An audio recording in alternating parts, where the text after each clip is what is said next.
धरती पर जन्म लेने के साथ ही सीखने की प्रक्रिया भी प्रारंभ हो जाती है। जैसे जैसे हम बड़े होते जाते हैं, सीखने की प्रक्रिया भी अपना विस्तार लेती रहती है। जल्दी ही हम उठना, बैठना, बोलना, चलना सीख लेते हैं। इस बड़े होने की प्रक्रिया के साथ ही कभी कभी हमारा अहंकार हमसे अधिक बड़ा हो जाता है और तब हम सीखना छोड़कर गलतियां करने लगते हैं। यह अहंकार हमारे विकास मार्ग को अवरुद्ध कर देता है। नमस्कार दोस्तों, स्वागत है आप सभी का एक बार फिर से ज्ञानपूर्वक एक ज्योति ज्ञान की चैनल में। दोस्तों, आज की कहानी बहुत ही महत्वपूर्ण एवं ज्ञानवर्धक है, तो इस कहानी को पूरा अवश्य सुनिएगा। और मेरे जो मित्र इस चैनल पर नए आए हैं वो जल्दी इस चैनल को सब्सक्राइब कर लें। तो दोस्तों, बिना और विलंब किए आरंभ करते हैं आज की कहानी। एक बार की बात है, एक शहर में एक अमृत नाम के महान विचारक रहा करते थे। अमृत के बौद्ध भिक्षु गुरु हुआ करते थे, जिन्होंने उसे जीने का सही तरीका और बहुत सी ज्ञान की बातें सिखाई थी। और अमृत भी इसके लिए पूर्ण रूप से उन बौद्ध भिक्षु का आभारी भी था। एक बार अमृत बौद्ध भिक्षु से मिलने उनके आश्रम पहुंचा। आश्रम पहुंचकर अमृत ने बौद्ध भिक्षु को प्रणाम किया और दोनों साथ बैठे। और इसके बाद दोनों में विभिन्न विषयों पर चर्चा होने लगी। अमृत ने बौद्ध भिक्षु से कहा, यूं तो मैंने गहन अध्ययन और अनुभव के द्वारा काफी ज्ञान अर्जित कर लिया है, लेकिन मैं कुछ और भी जानना चाहता हूं। आप मेरी कुछ मदद कर सकते हैं इस बारे में? बौद्ध भिक्षु को मालूम था कि अमृत अपने विषय के प्रखंड विद्वान बन चुका है, जिसका उसे थोड़ा घमंड भी हो गया है। अतः सीधी बात करने से कोई काम नहीं बनेगा। इसीलिए उन्होंने कुछ देर सोचने के बाद एक कोरा कागज उठाया और उसे अमृत की ओर बढ़ाते हुए बोले, यह अच्छी बात है कि तुम कुछ सीखना चाहते हो, लेकिन मैं कैसे समझूं कि तुमने अब तक क्या क्या सीख लिया है और क्या क्या नहीं सीखा है। अतः तुम एक काम करो, जो कुछ भी जानते हो और जो नहीं जानते हो उन दोनों के बारे में इस कागज पर लिख दो।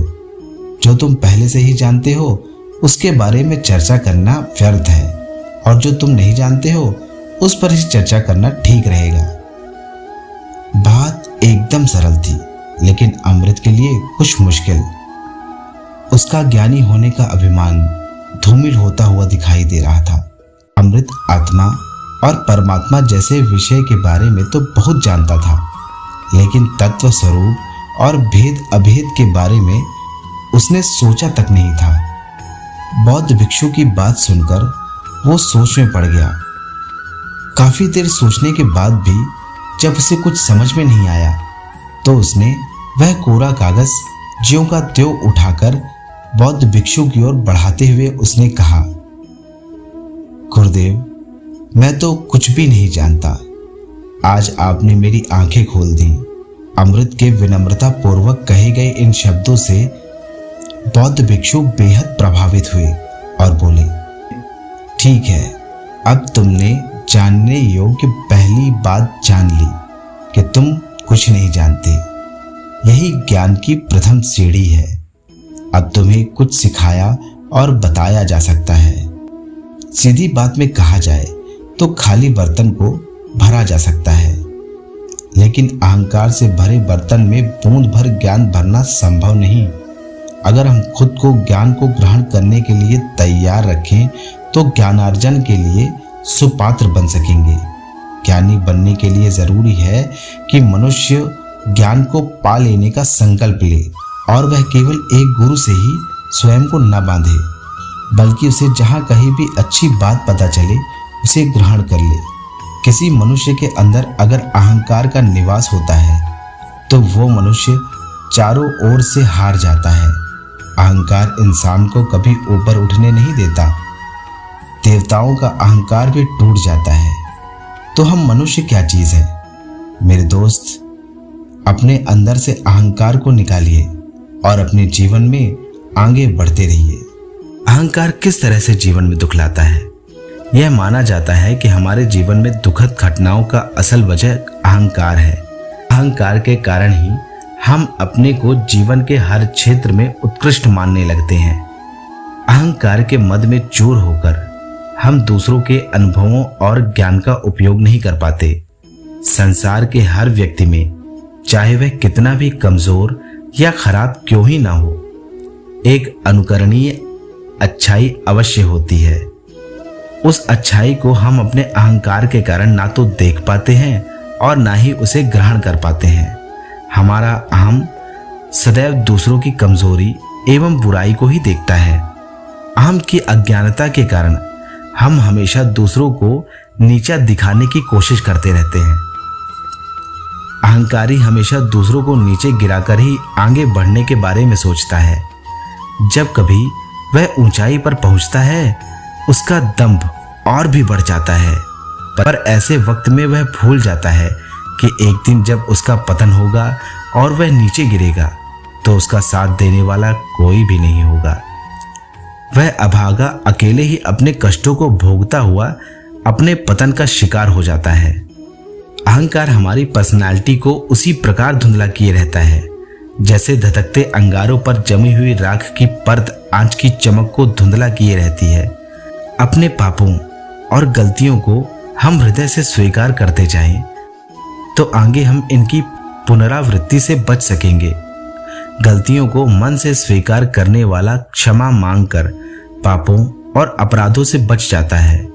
क्षमा मांगने वाला और क्षमा करने वाला दोनों ही तमाम प्रकार के मानसिक असंतोषों से बचकर शांति और आनंद का अनुभव करते हैं। इस प्रकार हमारी विनम्रता तभी सुशोभित होती है। अहंकार का नाश होने पर ही विनम्रता का भाव पैदा होने लगता है। अंदर की असीम अक्षय शक्ति को जागृत करने वाली विनम्रता हृदय में ज्ञान की ज्योति जलाया करती है। ज्ञान ज्योति जलने से अंतरम के अंधकार में रहने वाले सभी मानसिक रोग भाग जाते हैं। विनम्रता हमारे हृदय में प्रार्थना और भक्ति का द्वार खोलती है। भक्ति के जरिए हम प्रायश्चित करके हृदय को पवित्र कर सकते हैं। मन में उत्पन्न होने वाली अप्राप्त कामनाओं का नाश भक्ति से ही होता है। सभी पापों का नाश करने वाली भक्ति हमारे अंदर ईश्वर के विराट रूप का दर्शन करवाती है। जब हम विनम्रता की थाली में क्षमा की आरती, प्रेम का घी, दृढ़ विश्वास के नैवेद्य भगवान को समर्पित करते हैं, तब प्रायश्चित की आरती में जलने पर इसकी लौ में मैं रूपी अहंकार का राक्षस जलकर भस्म हो जाता है। तो दोस्तों, आज की कहानी बस इतनी ही। मुझे आशा है कि आपको यह कहानी अवश्य ही पसंद आई होगी। अगर आपको ऐसी ही कहानियां पसंद है तो हमारे चैनल में आपको ऐसी ही कहानियों के संग्रह मिल जाएंगे जिन्हें आप कभी भी सुन सकते हैं। तो दोस्तों, आज के लिए बस इतना ही। कल फिर मिलते हैं किसी और नई कहानी के साथ हम लोग। तब तक के लिए नमस्कार। और वीडियो में अंत तक बने रहने के लिए आप सभी का बहुत बहुत धन्यवाद। जय श्री कृष्णा। राधे राधे।